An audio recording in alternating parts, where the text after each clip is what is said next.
मेरे चैनल में आपका स्वागत है। आज का हमारा विषय है दांडा पानी। अपने मन को कैसे नियंत्रित करें, इसका उपयोग खुद को ब्रेन वॉश करने के लिए करें। जब मैं मठ गया तो मैंने सीखा कि मन कैसे काम करता है, क्योंकि एक बार जब आप जान जाते हैं कि मन कैसे काम करता है तो आप इसे नियंत्रित कर सकते हैं, और एक बार जब आप इसे नियंत्रित कर सकते हैं आप उस पर ध्यान केंद्रित कर सकते हैं। आप उस चीज पर ध्यान और समर्पण नहीं कर सकते जिसे आप समझते नहीं। जब लोग मुझसे कहते हैं जीवन बहुत व्यस्त है, मैं सरलीकरण नहीं कर सकता, नहीं, यह आप नहीं चाहते। आपके पास विकल्प है। कोई आपके सिर पर बंदूक नहीं रख रहा है कि आपको इन लोगों के साथ संबंध स्थापित करना होगा और आपको इन चीजों को करना होगा।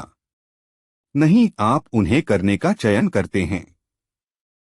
लोग मुझसे यह समय समय पर कहते हैं, आप जानते हैं, मैं उद्यमियों के साथ घूमता हूं और अन्य लोगों के साथ जिनसे मैंने मिला है, उन्होंने स्नैपचैट के साथ आगे बढ़ा दिया। आपको स्नैपचैट पर होना चाहिए और मैं जैसे चाहता हूं मैं स्नैपचैट पर नहीं होना चाहता।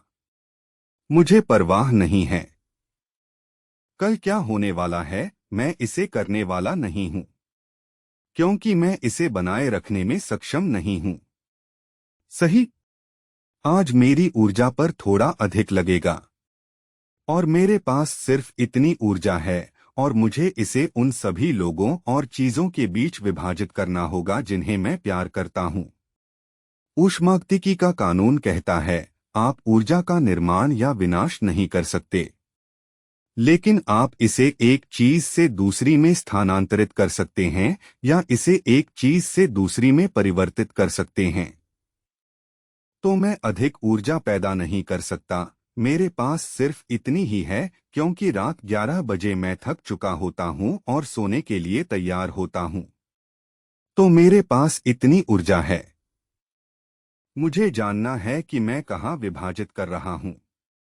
मैं हमेशा उद्यमियों से कहता हूं कि वे पैसे की तरह ऊर्जा को देखें। यह एक सीमित संसाधन है जिसे समझदारी से प्रबंधित, समझदारी से पुनर्वितरित और समझदारी से निवेश करने की आवश्यकता होती है। औसत व्यक्ति लगभग 7 से 8 घंटे सोता है, तो कहने को तो हम दिन के लगभग 16 घंटे जागे रहते हैं। चलो यह कहते हैं कि औसतन हम एक सप्ताह में 7 दिन, दिन में 13 घंटे व्यायाम करते हैं। और फिर आप सोचते हैं कि आप इसमें इतने अच्छे क्यों हैं। यह अभ्यास का कानून है। अभ्यास का कानून यह है कि हम वही अच्छे हो जाते हैं जिसे हम अभ्यास करते हैं, चाहे वह सकारात्मक हो या नकारात्मक। इससे कोई फर्क नहीं पड़ता। यदि आप कुछ को बार बार और बार बार अभ्यास करते हैं तो आप इसमें वाकई अच्छे हो जाते हैं। और इसीलिए लोग विचलन में इतने अच्छे होते हैं, क्योंकि यही वो अभ्यास करते हैं। और फिर लोग ऐसी बातें कहते हैं जैसे प्रौद्योगिकी महान व्यापक हैं, सही? स्मार्टफोन, अरे मेरे पास यह चीज है। इतना विचलन, मेरा स्मार्टफोन। इंटरनेट, क्या वे व्यापक हैं? मैं कहना चाहूंगा नहीं। पहले और फिर हां, लेकिन अधिकांशतः नहीं। प्रौद्योगिकी स्वयं में कोई बुरी चीज नहीं है। यह वास्तव में एक सुंदर बात है जब तक हम इसका नियंत्रण कर रहे हैं। लेकिन अगर हर बार जब आपका आईफोन बीप करता है या ध्वनि उत्पन्न करता है और आप इसकी ओर मुड़ते हैं और आप कहते हैं हाँ स्वामी, मैं आज आपकी कैसे सेवा कर सकता हूं, तो आप उस विचलन की दुनिया में रहते हैं। आप यह आपको विचलित होने का प्रशिक्षण देता है। लेकिन अगर आप वास्तव में प्रौद्योगिकी का उपयोग करते हैं तो प्रौद्योगिकी एक बुरी बात नहीं है। तो हम एकाग्रता में कैसे अच्छे बनते हैं? हम मन को समझकर शुरू करते हैं। सही, हम सभी के पास एक मन है। यह दुनिया का सबसे शक्तिशाली उपकरण है, स्मार्टफोन भी। इसने स्वयं को चलाने वाले मशीनों को मंगल ग्रह पर रखा है। तो जब मैं मठ में गया तो मैंने सीखा कि मन कैसे काम करता है। क्योंकि एक बार जब आपको पता चल जाता है कि मन कैसे काम करता है तो आप इसे नियंत्रित कर सकते हैं, और एक बार जब आप इसे नियंत्रित कर सकते हैं आप इसे ध्यान केंद्रित कर सकते हैं। आप किसी ऐसी चीज की एकाग्रता या ध्यान केंद्रित नहीं कर सकते हैं जिसे आप समझते नहीं हैं। तो मन कैसे काम करता है? भिक्षुओं के दृष्टिकोण से, भिक्षुओं के मन के अनुभव से आपको दो बातों को समझने की आवश्यकता है, एक ज्ञान है और एक मन है। तो मैं आपको इसका समझाने के लिए कुछ क्षण लूंगा और यह बताऊंगा कि वे क्या हैं। तो आप कल्पना करिए कि ज्ञान एक प्रकाशमान गेंद की तरह है, जैसे कि एक गोला जो मंडला सकता है। ठीक है, तो यह अब ज्ञान है। अपने मन को एक विशाल स्थान, एक विशाल क्षेत्र की तरह कल्पना करें, जिसमें बहुत सारे अलग अलग खंड होते हैं। मन का एक क्षेत्र क्रोध, ईर्ष्या होता है। खाना, सेक्स, खुशी, आनंद, विज्ञान, कला। और यह प्रकाशमान गेंद जिसे ज्ञान कहा जाता है, मन के भीतर यात्रा कर सकता है, और यह मन के किसी भी क्षेत्र में जा सकता है जिसे यह जाना चाहता है, जाने के लिए। और जब यह मन के विशेष वायु क्षेत्र में जाता है तो यह उस क्षेत्र को प्रकाशित करता है। जब यह मन के उस क्षेत्र को प्रकाशित करता है तो आप इसके प्रति जागरूक हो जाते हैं, और यह सारे दिन होता रहता है।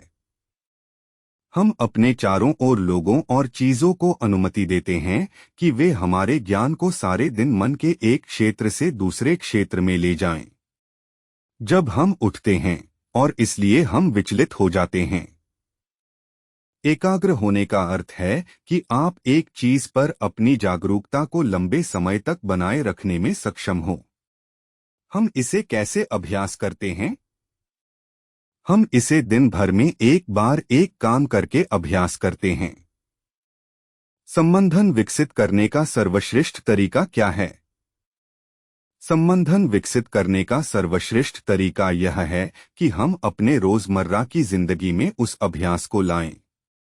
अपने औसत दिन में, अपने दिन भर में अवसरों पर नजर डालें। खुद से पूछें, संबंधन का अभ्यास करने का एक शानदार अवसर क्या है? आप में से कितने लोग हैं जिनके पास एक जीवन साथी है जिसके साथ आप रहते हैं? आप में से काफी लोग। हर बार जब आप अपने जीवन साथी या अपने साथी से बात करते हैं, उस व्यक्ति पर उस प्रकाश की गेंद, वह ध्यान बनाए रखें। यह भटक जाता है। वापस लाओ, यह भटक जाता है। वापस लाओ। जितना अधिक आप इसे अभ्यास करते हैं, उतना ही अधिक आप बनते हैं। संबंधन में बेहतर। उसे अपना अविभाज्य ध्यान दें। तो अगर आप अपने जीवन साथी से प्रतिदिन 2 घंटे बात करते हैं, संबंधन का अभ्यास करने का यह एक शानदार अवसर है। हर बार जब आप अपने बच्चे से बात करते हैं, संबंधन का अभ्यास करिए। माता पिता मुझसे हमेशा पूछते हैं, दंडापनी, मैं अपने बच्चों को संबंधन कैसे सिखाऊं? बहुत आसान। पहले आप संबंधन सीखें। अब एक पुरानी कहावत है जो कहती है, बंदर देखता है, बंदर करता है, आप जानते हैं। और अगर आप संबंधन नहीं कर सकते तो आप अपने बच्चे से उम्मीद नहीं कर सकते कि वह संबंधन करेगा। और अगर आप अपने बच्चों को संबंधन कैसे करें यह नहीं सिखाते हैं, तो वे कैसे सीख सकते हैं कि संबंधन कैसे करना है? वे नहीं कर सकते। संबंधन के लाभ असीम हैं, है ना? जब आप संबंधन करने में सक्षम होते हैं तो आप अपनी सारी ऊर्जा को एक ही निर्दिष्ट बिंदु में केंद्रित करने में सक्षम होते हैं।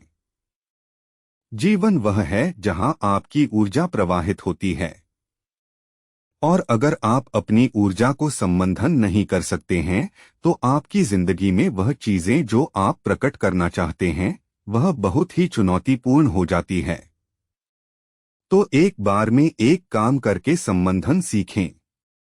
अपने दिन भर के काम में इस अभ्यास को लाएं। इसे अपने जीवन का हिस्सा बनाएं। अभ्यास अभ्यास अभ्यास। ध्यान को वापस लाते रहें और एक बार में एक चीज पर केंद्रित रखें। देखने के लिए धन्यवाद। धन्यवाद।